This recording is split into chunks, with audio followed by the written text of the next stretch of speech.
由達榮馬房嗰隻5歲嘅銀亮奔騰，今季評分70分起步，第一次出賽跑沙田3班1400米，仲要搵嚟艾杜拿孭住126磅咁重嘅份量。佢喺第4檔起步，順利攝到內達比較前嘅位置，步速就偏快，去到最後400米距移出外達發力，最後200米力抗勁沙塵同喜尊龍嘅挑戰，最後喺好地自快地跑出1分21秒14嘅時間，攞咗第2，末段時間係22秒67。嗰日啲賽事步速都係正常至偏快，佢喺咁強嘅對手之下，仲可以快標準時間5個馬位完成，表現真係唔錯。賽後報告話佢喺最後150米催策之下向外閃，搞到艾杜拿喺差唔多50米嗰陣要轉用左手揸邊。末段佢仲同勁沙塵一齊斜跑，所以撞到對方。跑完梗係要驗尿啦。相關新聞就提到，練馬師廖康銘喺第6場憑白路金剛贏咗之後，第10場佢隻勁沙塵新勝而臨，就算升咗班跑3班，啲賠率都由8.6倍跌到3.9倍，結果佢真係飛到咁贏咗，廖夠連續2個賽馬日都贏2場返嚟，真係威水。總之呢隻澳洲嚟嘅5歲仔擺脫咗傷患困擾，今季一開始就狀態唔錯，本身質素都唔差，相信今季喺由達榮帶領之下，一定會攞到更好嘅成績。如果你覺得呢啲資訊好有用，記得訂閱同埋介紹俾你嘅賽馬朋友啦。勁沙塵似乎力壓咗臨尾咧，有啲外閃轉咗左手邊啊！嗰隻就銀亮奔騰，出邊追上嚟就喜尊龍啊4號。至於第4名嘅馬呢，似乎係正極嘅機會係較為高少少啊！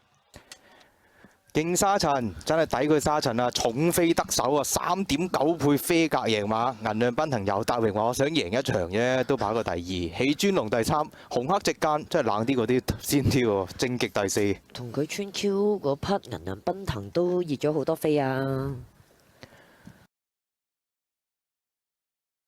哇！隻燈膽將軍真係癲咗！嚟超星馬房呢隻4歲仔，今季 starting 已經64分，上次第一次出嚟跑沙田3班1200米就輕輕鬆鬆贏咗，今次再跑1200米，繼續揾潘頓嚟騎，仲要孭多啲磅，130磅。佢喺最外嘅12檔起步，都仲可以順利攝到第2搭後邊啲嘅位，成程步速都幾快，去到最後400米佢開始發力，一移出嚟就嚟料，最後200米已經贏到開項，喺好地自快地跑出1分08秒24嘅時間，末段仲有22秒20咁快。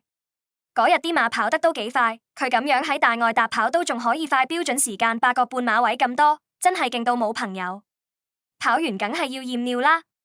仲有單嘢你聽咗包嘴，就係今次加分最多嘅就係燈膽將軍呢條友仔，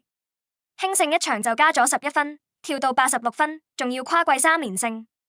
聽講佢哋幕後想試下跑長啲嘅途程，挑戰埋啲4歲大賽，睇下佢係咪可以 keep 住咁勁啦。總之呢隻紐西蘭嚟嘅4歲馬今季真係大熟大勇，本身質素好到震，相信呢隻怪物今年一定會喺黎超星帶領之下，挑戰各項4歲頂級賽事，話唔定會爆出啲驚喜俾大家睇。如果你覺得呢啲料夠晒爆，記得訂閱同埋推介俾你啲馬迷朋友啦。邊啊，哪吒外邊係彭財啊！結果呢隻燈膽將軍都不費吹灰之力啊，輕鬆打踏贏馬，晒冷跑第2，運高八斗第3，添開心係咪第4嘅機會比較高啲呢？入邊黑衫追上去有哪吒，外邊係彭財啊！15蚊大熱門，燈膽將軍都喺度輕鬆贏馬嘅，晒冷霍hoàng星全部喺晒前列翻啦，咁又跑過第2，運高八斗第3，第4就要影相啦，睇下添開心影唔影到啦。運高八斗呢係最佳。